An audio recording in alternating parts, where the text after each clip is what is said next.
Esta viagem começa no antigo porto baleeiro de New Bedford, antes de seguir para Martha's Vineyard, atravessando Buzzards Bay. Depois, a jornada se estende até Nantucket, uma antiga ilha baleeira, e segue para o norte cruzando Nantucket Sound, Cape Cod e Hyannisport, o lar dos Kennedy. Ao norte, fica o Cape Cod National Seashore, e no fim da península, encontra-se o antigo porto de Provincetown.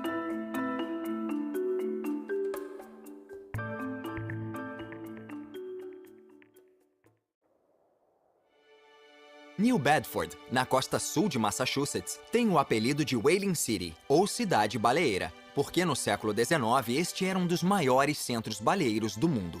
O óleo de baleia enriqueceu muito a cidade, mas no meio do século, esse óleo foi substituído por outro tipo de combustível, o petróleo, e a indústria baleeira entrou em declínio. Ela foi suplantada pela indústria do algodão e os moinhos antigos que já empregaram 30 mil pessoas. Eles ainda estão de pé, mas hoje têm outras utilidades.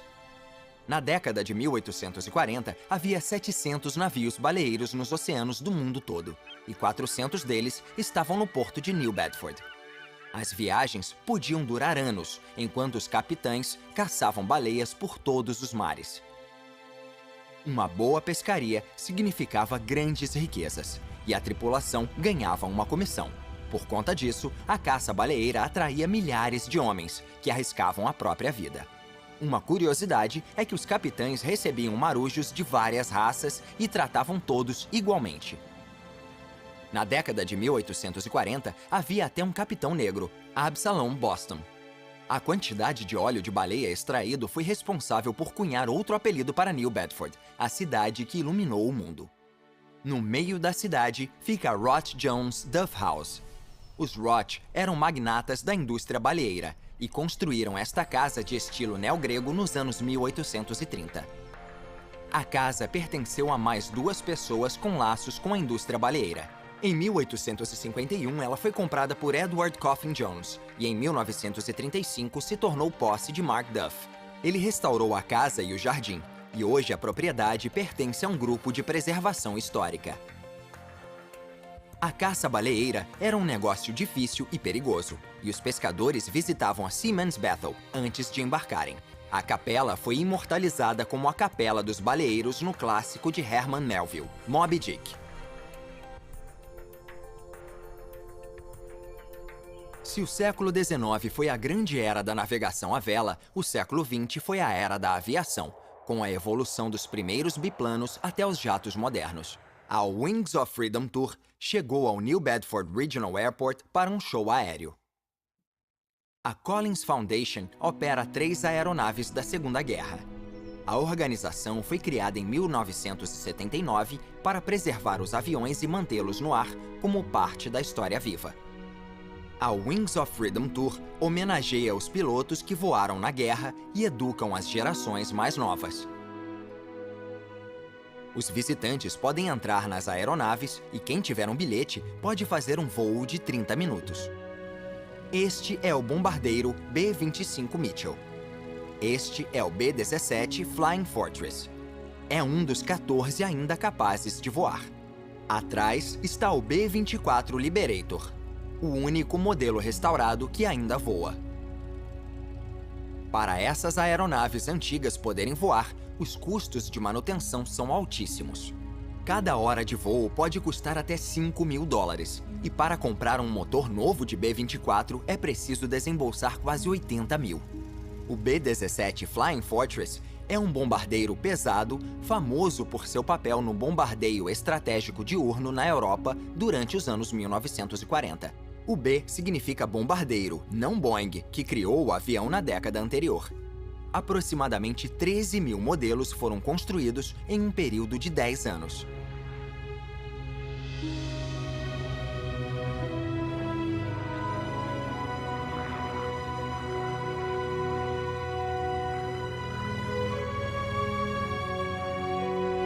O B-25 Mitchell é um bombardeiro médio, famoso pelo ataque do Little no Japão como uma retaliação por Pearl Harbor em 1942.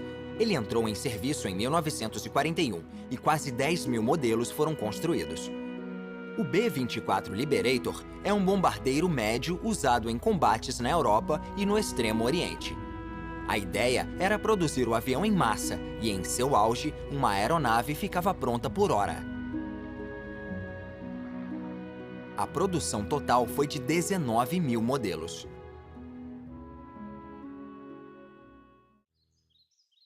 Perto do aeródromo e em muitas partes do estado existem campos de cranberry. Este arbusto anão verde é encontrado em pântanos ácidos e colhido de uma forma incomum.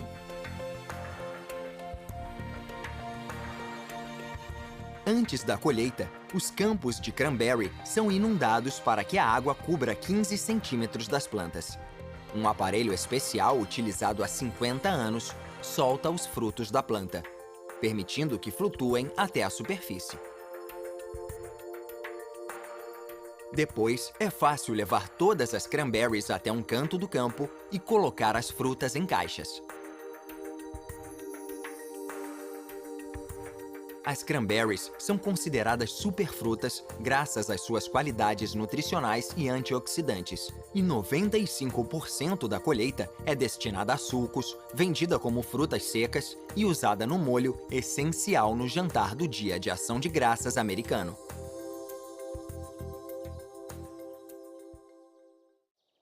Na ponta do Butler Point encontra-se um dos poucos campos de golfe na Nova Inglaterra, o Kitansett Club.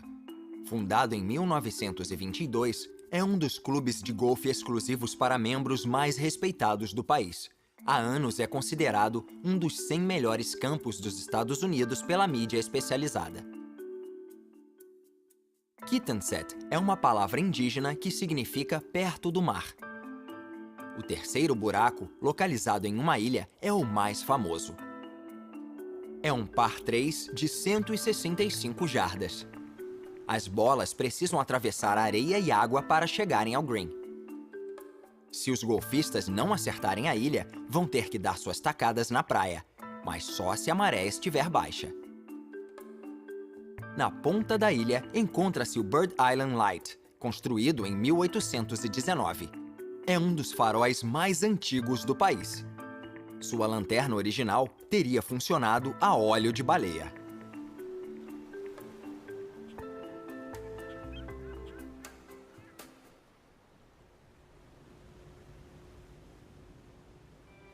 Na grande era da navegação à vela, a baía estava cheia de navios negociando com a Europa e o Oriente, assim como de embarcações baleeiras saindo ou aportando com sua carga de óleo de baleia.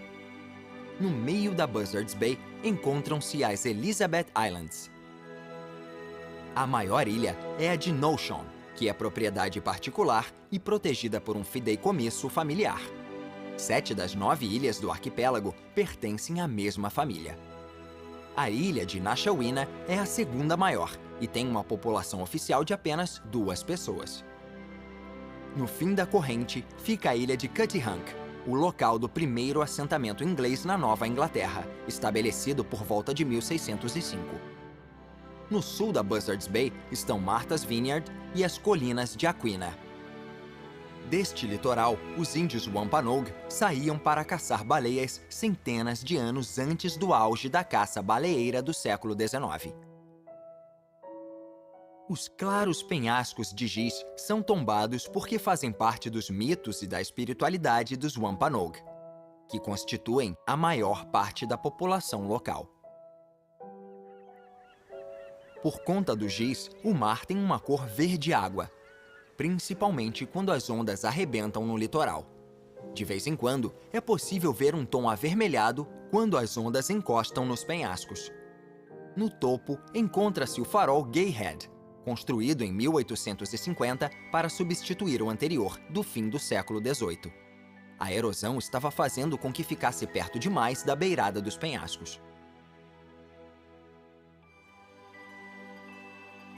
O farol novo tem uma altura menor para que a luz, que pode ser vista a 30 km de distância, ficasse abaixo da perigosa neblina frequente na baía.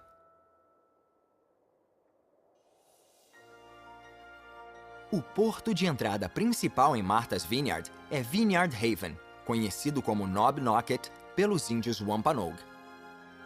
A maior parte da cidade foi construída há pouco mais de 100 anos, porque em 1883 um incêndio terrível destruiu uma região de 20 hectares.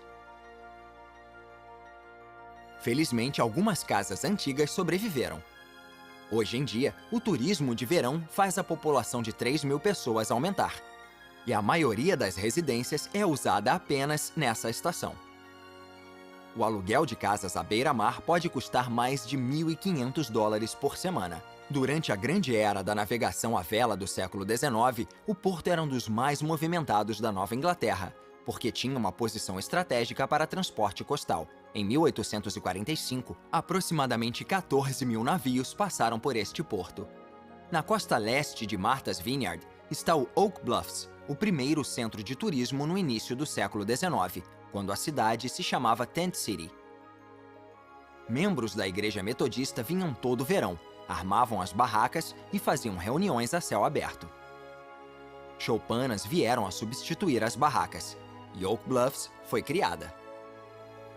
Durante os meses de verão, um serviço de barcas faz o translado entre Cape Cod e a ilha, levando turistas que aumentam a população local de 15.000 para 150.000 pessoas. Ao longo dos anos, Martha's Vineyard se tornou o lugar favorito dos ricos e famosos que têm dinheiro para comprar as casas de praia a preços milionários. Edgartown é a maior cidade de Martha's Vineyard e fica em frente à ilha de Chappaquiddick, que ficou internacionalmente famosa em 1969, quando o senador Edward Kennedy foi processado por não relatar um acidente. Seu carro caiu da ponte Dyke e sua passageira Mary Jo Kopechne morreu afogada. O incidente escandalizou o país. A sudeste de Martha's Vineyard está Nantucket, e a oeste encontra-se uma série de ilhas planas. A primeira é Muskeget, que hoje em dia está deserta. O acesso a ela é muito difícil e requer barcos especiais, por conta de mudanças nos bancos de areia e correntes marítimas fortes. A ilha foi designada como um patrimônio natural nacional pelo Serviço de Parques em 1980. Muskeget é talvez mais famosa por ser a colônia mais meridional de focas cinzentas do mundo. Elas também são conhecidas como focas cinzentas do Atlântico.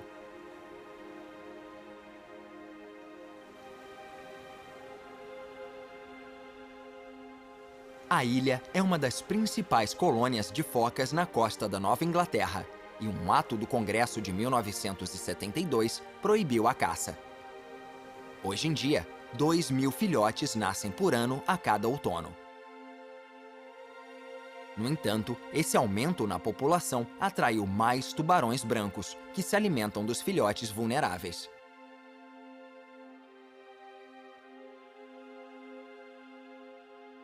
A ilha de Tackernuck pertence a seus habitantes de verão que moram em suas 35 casas. A ilha não tem estradas pavimentadas nem serviços públicos. A água vem de poços e a eletricidade de geradores a gás e painéis solares. Para o transporte, são usados carrinhos de golfe.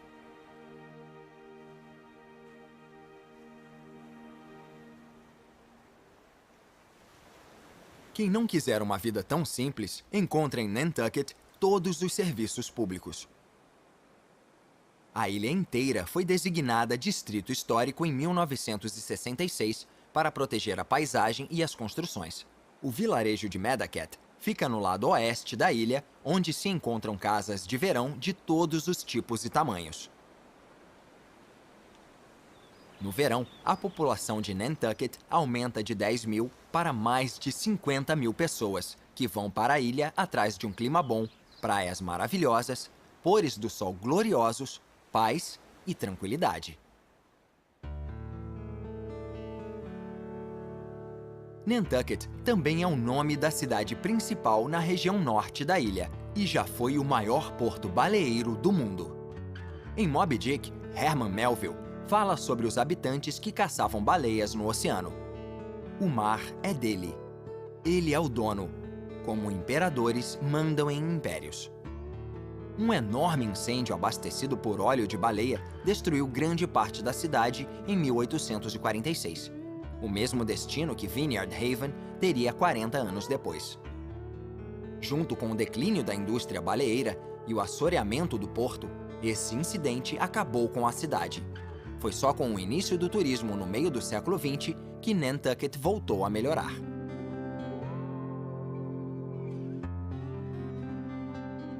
Navios baleeiros foram substituídos por catamarãs a jato, que transportam passageiros entre o continente e a ilha a mais de 60 km por hora. Os motores a jato impedem que animais sejam atingidos, já que não há hélices debaixo d'água.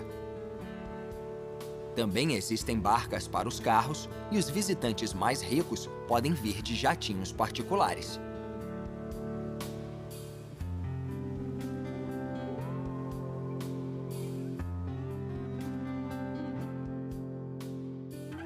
É claro que o preço das propriedades em Nantucket, tanto para alugar quanto para comprar, é muito alto. Algumas residências podem custar mais de 20 milhões de dólares. E até mesmo um apartamento pequeno sai por 200 mil. O aluguel de uma casa à beira-mar sai por até 20 mil dólares por semana. Nantucket é um lugar recreativo caríssimo.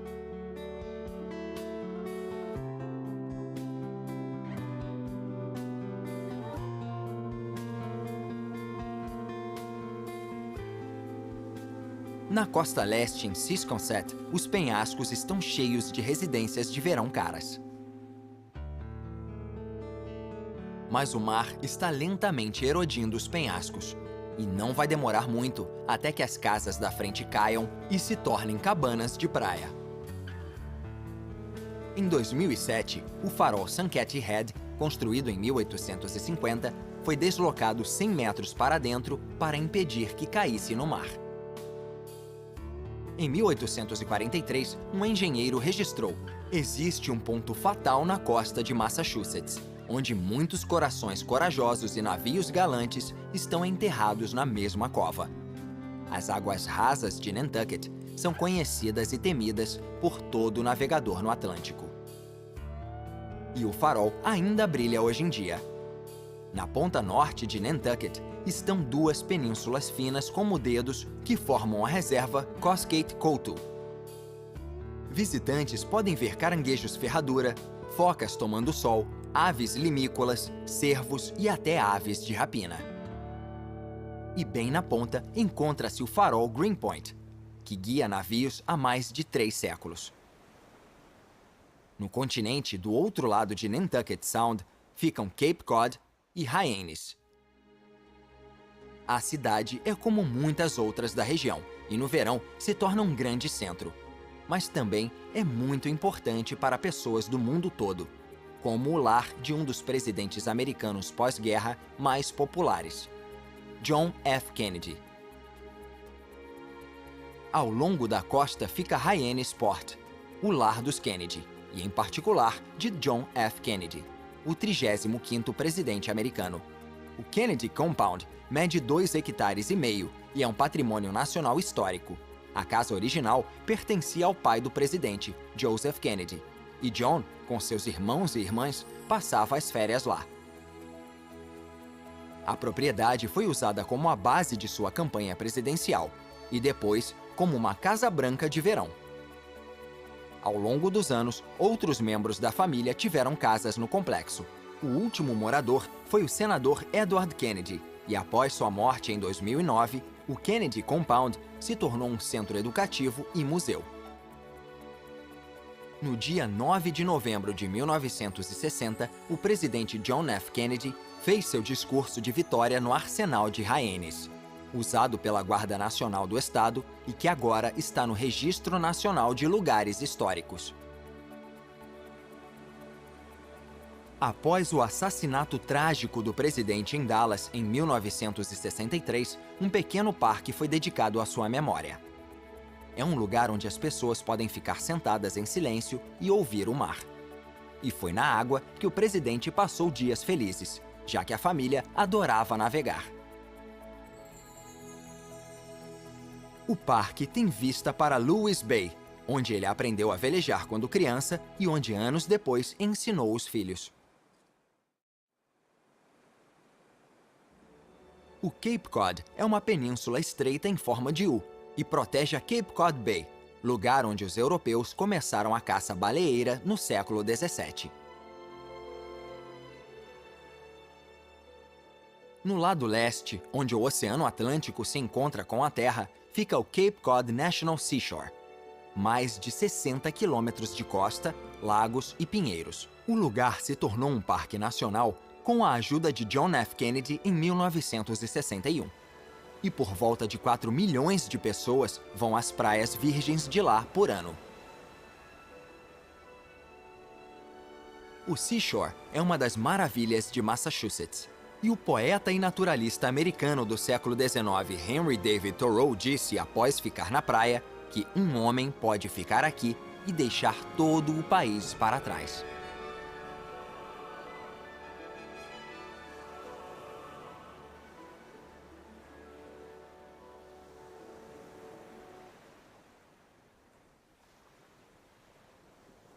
O Cape Cod National Seashore acompanha a curva da península até o fim. Na ponta norte fica Provincetown, que tem uma história que data do início do século XVII e da chegada dos primeiros peregrinos.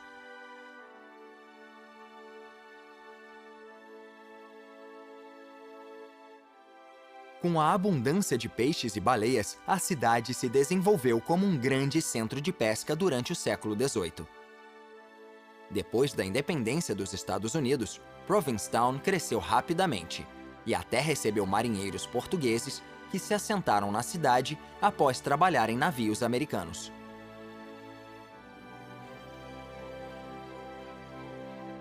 No fim do século XIX, Provincetown estava se tornando um reduto para escritores e artistas. Com o declínio da indústria da pesca, a comunidade artística tomou muitos prédios. Já moraram na cidade os escritores Tennessee Williams e Eugene O'Neill, e os pintores Jackson Pollock e William de Kooning. Durante os anos 1960, o estilo da cidade agradou ao movimento hippie, porque propriedades eram baratas e os aluguéis eram baixos, principalmente durante o inverno. Na década seguinte, a cidade foi pioneira em promover o turismo gay, e é agora um dos resorts gays mais conhecidos na costa leste. Hoje em dia, Provincetown atrai 30 mil visitantes por ano. Eles vão conhecer os vários festivais, a paisagem e a costa que fazem parte do National Seashore. É interessante pensar em como os pais fundadores do país reagiriam a esta cidade artística e de pensamento vanguardista. Talvez os espíritos deles estejam olhando do monumento mais famoso da cidade, que é também a maior estrutura de granito dos Estados Unidos. Ele comemora a chegada dos peregrinos em 1620. Eles passaram 5 semanas em Cape Cod antes de seguirem para o interior. Foi em Provincetown que os peregrinos escreveram o Pacto de Mayflower, um precursor da Constituição americana. O monumento foi construído em 1907 e foi baseado na Torre Renascentista italiana em Siena, mas recebeu duras críticas por sua falta de relevância. Um arquiteto de Boston comentou: se queriam uma estrutura curiosa, era só terem escolhido a Torre de Pisa e pronto. No entanto, um antigo capitão que morou na cidade disse que parecem faróis na costa de Portugal, e Provincetown está cheia de portugueses. Hoje em dia, milhares de turistas do mundo todo sobem no monumento para terem vistas maravilhosas de Cape Cod. É o lugar perfeito para encerrar a jornada.